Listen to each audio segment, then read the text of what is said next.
Hola, como quizás les haya explicado su delegado, esta semana es la última antes de que yo salgo de vacaciones y va a ser una semana más o menos tóxica, por lo tanto no voy a tener tiempo para poder hacerle las clases de manera presencial en el horario acordado y voy a recurrir a esta alternativa que es grabar las clases y subirlas para que ustedes puedan tener la experiencia. De todas maneras, yo prefiero las clases presenciales. Vamos a hablar sobre riesgo suicida, sobre generalidades acerca del suicidio y también sobre la evaluación muy concreta del riesgo de suicidio de cada persona y por lo tanto el manejo que debe recibir. Primero, el suicidio. El suicidio es el acto de matarse deliberadamente que es iniciado y realizado por la persona concernida con pleno conocimiento y expectativa de resultado fatal. ¿Ya? Este concepto de suicidio excluye cualquier acto accidental y incluso aquellas muertes que pueden ser debidas a las propias acciones, pero si estas acciones ocurren sin el pleno conocimiento, expectativa y deliberación. Por ejemplo, una persona que está alterada de conciencia y que en su estado de confusión pretende salir de una habitación, pero en vez de puerta es una ventana y cae de un quinto piso y muere, obviamente eso será considerado una muerte accidental y no un suicidio. El suicidio puede ser activo cuando la persona realiza actos que llevan a la muerte o pasivo cuando la persona deja de realizar acciones necesarias para mantener la vida, como por ejemplo beber agua o alimentarse. Hay la intención de escapar de la vida como la conocemos, excluyendo cualquier mención a fenómenos sobrenaturales como vivir espiritualmente o algo así. Y siempre la muerte es un medio para un fin. El medio puede ser escapar de la situación que está viviendo, dejar de sufrir o influir sobre otros. Por ejemplo, castigar a otros, modificar la conducta de otros o beneficiar a otros. Muchas veces en un mismo acto suicida confluyen varias de estas intenciones.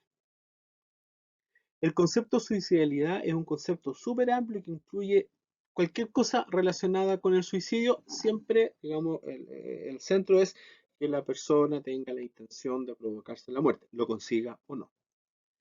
Hablamos de ideación suicida para referirnos a pensamientos relacionados con la propia muerte y en estos pensamientos la persona desea la muerte o al menos la acepta.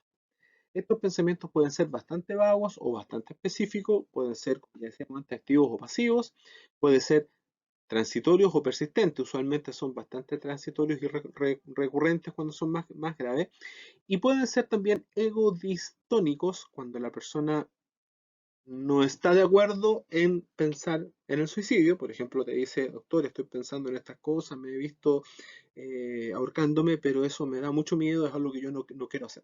O pueden ser egosintónicos, cuando la persona efectivamente desea el suicidio y pensar en el suicidio le trae un alivio. Hablamos de intención suicida cuando ya no es solamente pensar en el suicidio, sino además hay un propósito, como dice la palabra, intención de emitir conductas que conduzcan a la propia muerte. Hay una reiteración.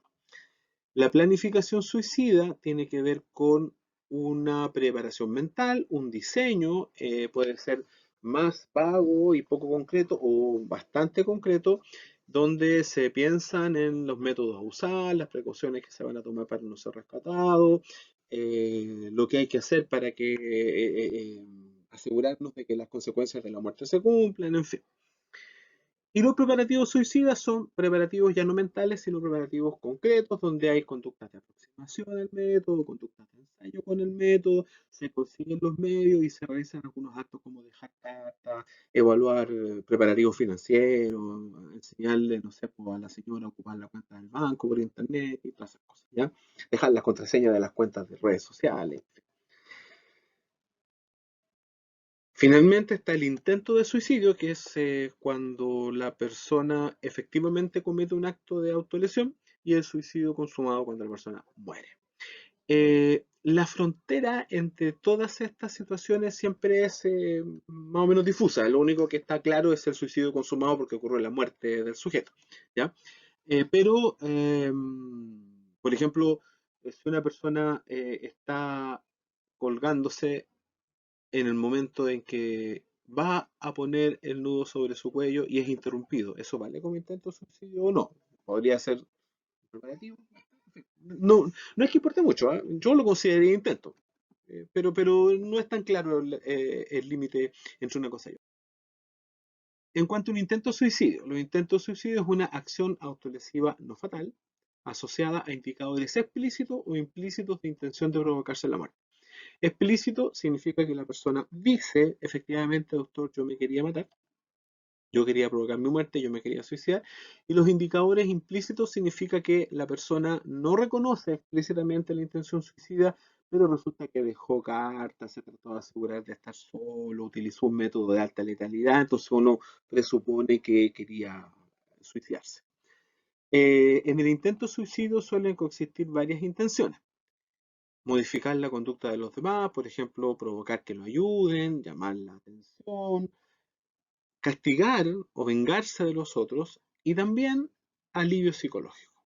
El detalle acá es que cuando la autolesión busca solamente alivio psicológico y no busca la muerte, ya no es intento de suicidio.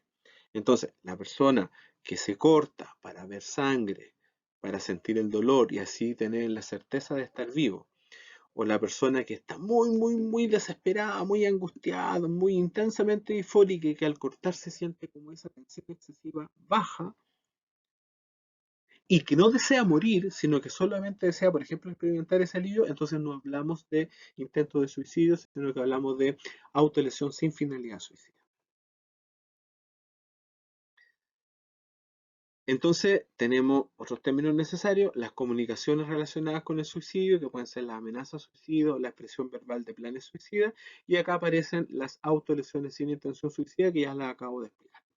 La palabra para suicidio y la palabra gesto suicida, yo prefiero eludirlas y no utilizarlas en este texto porque han sido utilizadas en distinta literatura con fines, con sentidos diferentes y por lo tanto terminan siendo términos más o menos ambiguos. Hay una situación bastante especial y dramática, a la cual le voy a dedicar un par de minutos, que es la situación del homicidio-suicidio. Ocurre que hay una persona que asesina a otra y posteriormente se suicida. Esto tiene una dimensión. Hay distintas situaciones acá. Por ejemplo, hay una persona que se va a suicidar, pero antes de suicidarse decide matar a un otro dependiente por un motivo altruista. Por ejemplo, el padre que decide suicidarse y que no quiere dejar que sus hijos pequeños queden en este mundo sufriendo todo lo que él ha sufrido, así que decide matar a los niños y después suicidarse. O la mujer que decide suicidarse, pero tiene a su madre enferma con demencia, postrada en cama, y entonces la señora va a quedar sola, nadie la va a cuidar y decide asesinarla antes de suicidarse. Hay otra situación distinta en que dos personas pueden acordar suicidarse al mismo tiempo. Ya es un pacto suicida.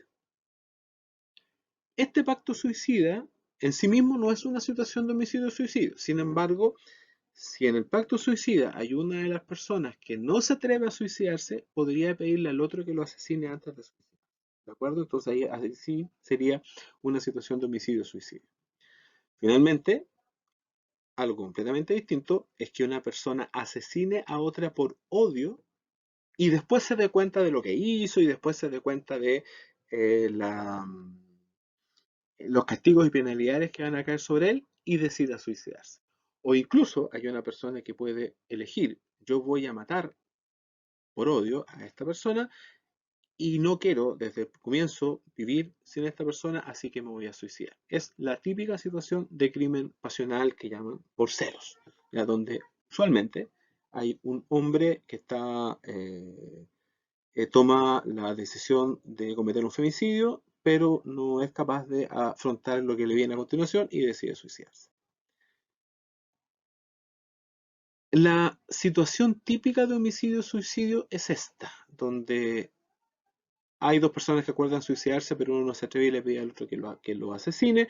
Acá esto obviamente no es muy común, pero cuando ocurre salen los diarios, es tremendo. Y la segunda situación de homicidio-suicidio es esta, ¿ya?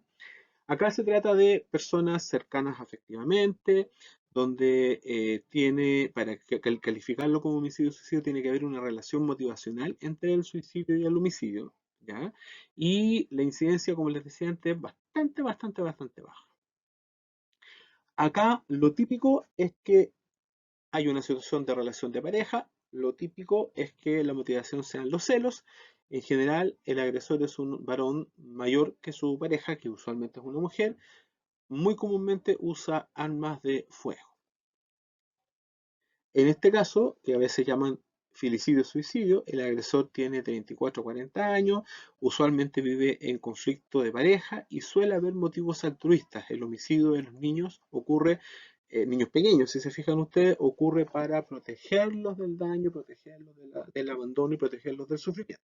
¿Ya?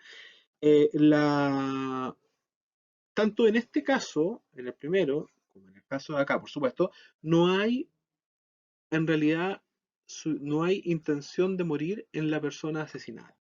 En cambio, en este caso del medio, sí hay intención de morir por la persona asesinada. En general, salvo que se demuestre que hay un cuadro psicótico claro, eh, si es que lo que nos ha pasado nosotros en el hospital hemos tenido situaciones en que ocurre un filicidio-suicidio y el homicida a última hora se arrepiente de suicidarse o no logra suicidarse porque es rescatado. Acá tuvimos hace hartos años atrás una mujer que mató a sus hijos y que se estaba en el mar. Los niños ya estaban muertos y la encontraron tratando de ahogarse ella y la rescataron y bueno, se demostró que estaba deprimida pero no estaba psicótica y tuvo que hacer una pena de cárcel por el homicidio de los cabros chicos. Una situación tremendamente dramática por donde la miren ustedes. ¿Ya? En el caso de la extrema, de acá, esta zona más a la derecha de la diapositiva, evidentemente hay culpabilidad y responsabilidad completa en la persona que comete el homicidio, a menos que se lograra demostrar que está psicótico. La epidemiología del suicidio, algunos datos generales, el suicidio es bastante más común de lo que se cree. La mitad de las muertes violentas en el mundo son por suicidio y es mucho, en cuanto a muertes violentas, es mucho más probable morir por suicidio que morir por homicidio o por una guerra. La tasa de suicidios por 100.000 habitantes o por 100.000 personas es mayor en ancianos. La población que más muere por suicidio es la población adulto mayor. Sin embargo, los adultos mayores mueren por varias otras causas, fundamentalmente por patología cardiovascular y respiratoria. Entonces, si uno ordena las causas, y cáncer, si uno ordena las causas de muerte en adultos mayores de mayor a menor, el suicidio, a pesar de que es bastante frecuente, termina quedando más o menos abajo en la lista. En cambio, los adolescentes, si bien no es tan común que mueran por suicidio, la verdad es que los adolescentes en general no se mueren. Entonces, si uno ordena las causas de muerte de mayor a menor, en adolescentes el suicidio queda dentro de los primeros lugares, usualmente en el primero o segundo, y por lo tanto adquiere una gran importancia relativa.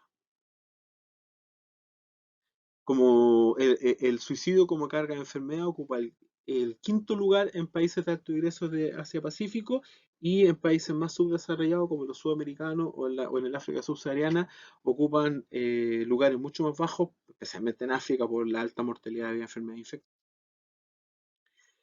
Hay datos del año 2013 en Chile, donde de 1.738 muertes por año, perdón, había 1.738 muertes ese año por suicidio, donde la gran mayoría de las personas que fallecieron por suicidio fueron varones, una tremenda ventaja para los varones en este caso, y la tasa promedio era 9,4 suicidios por 100.000 habitantes. Ojo, esto es suicidio. En cambio, si uno mira los intentos de suicidio, las mujeres intentan suicidarse mucho más frecuentemente que los hombres. En cuanto a suicidio, epidemiológicamente la patología se hace relevante desde los 15 años. Entre los 15 y los 29 años, una de cada 5 muertes por suicidio, pero la mayor tasa por 100.000 habitantes es sobre la quinta o sexta década. ¿Ya? O sea, desde los 40 en adelante o desde los 50 en adelante.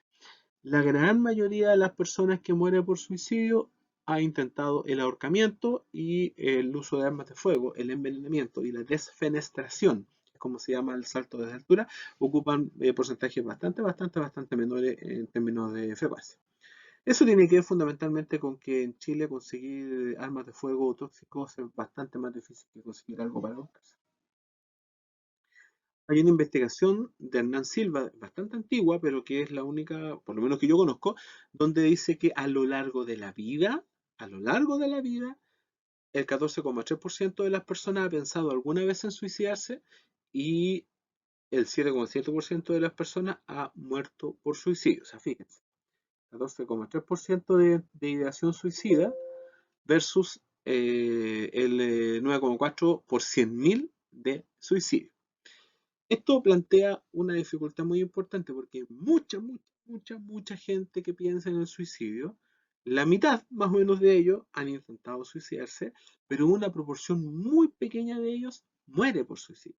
Por lo tanto, la intención de prevenir la muerte por suicidio es bastante difícil de estudiar porque cuesta mucho encontrar los casos. O sea, para cualquier estudio, si yo tengo una prevalencia de 9,4 por 100.000 habitantes, para poder tener 10 pacientes, necesito más de 100.000 personas. ¿Ya? 10 pacientes que mueran, digamos.